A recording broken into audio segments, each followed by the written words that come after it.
All right, a different bond, though very, not similar, but has things in common with ionic compounds, particularly involving, electrons moving around. So metallic bonds are bonds within metals. All right, so this isn't going to have any nonmetals in it. So let's talk about how metallic bonds form, their properties, that sort of thing. So metallic bonds, if you remember, metals will have 1, 2, or 3 valence electrons generally. All right, so metals have low ionization energies. They give up those electrons pretty easily. So when you have a pure metal, so like you have a bunch of iron or a bunch of copper, those electrons are able to move around. They're what we call delocalized.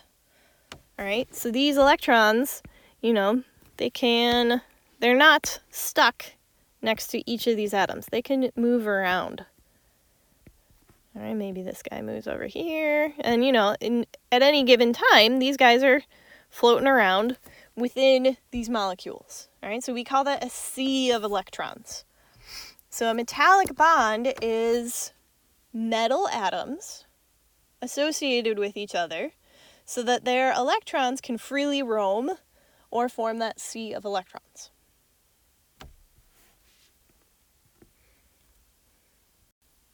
This sea of electrons gives metal its unique properties, all right? Because those electrons they don't need to be attached to any one specific atom.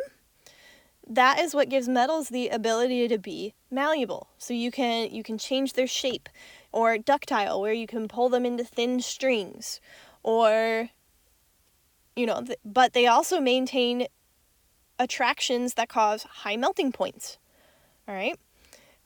Another thing that sea of electrons does that is distinctly different from ionic bonds is that your metals conduct electricity without being aqueous. Right? That's because those electrons are free. They don't have to be dissolved. They don't have to be melted for the electricity to flow. They can flow when you've got your copper metal just inside your wire. All right? And that's a really unique property of that sea of electrons.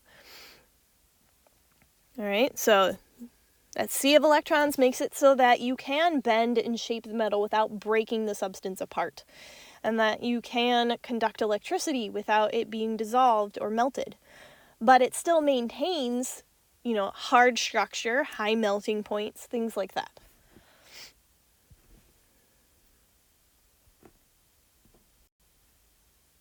Another property of metallic bonds is that you can form metallic bonds with different metals or even different elements.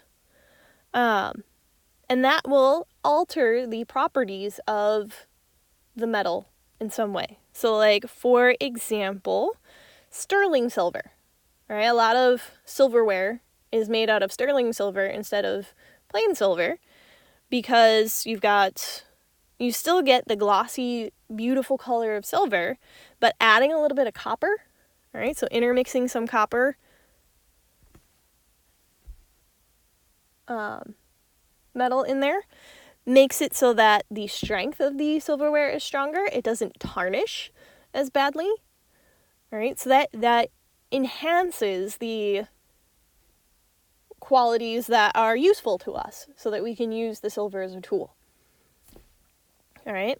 Another thing is steel is another really good example of an alloy where you've got metals mixed together and actually a non-metal mixed in as well.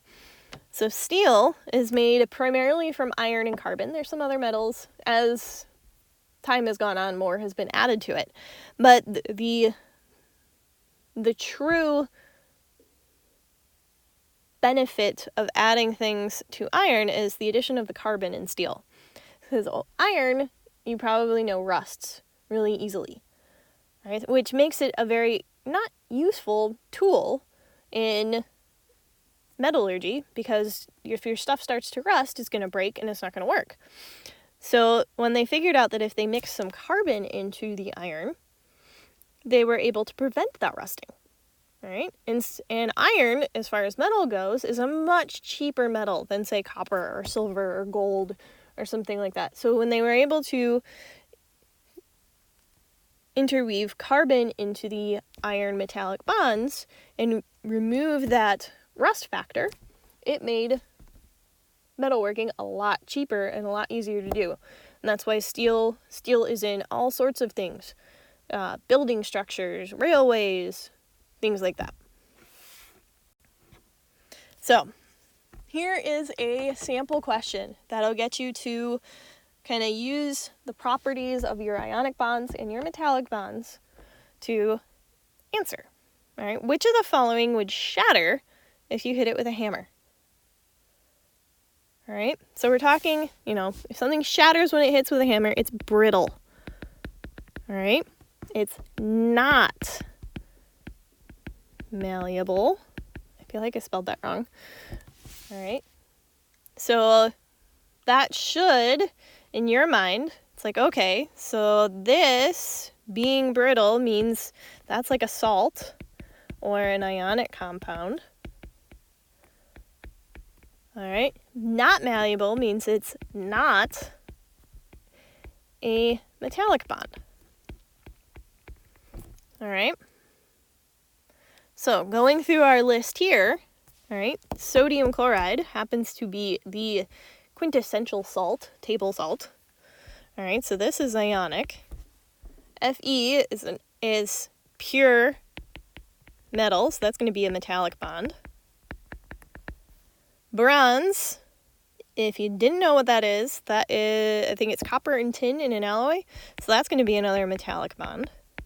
And then we just talked about steel on the last slide. That's another metallic bond. It just happens to be an alloy. All right, so these guys, you can shape and turn into things really easily, so you can definitely hit them with hammers and not cause them to shatter.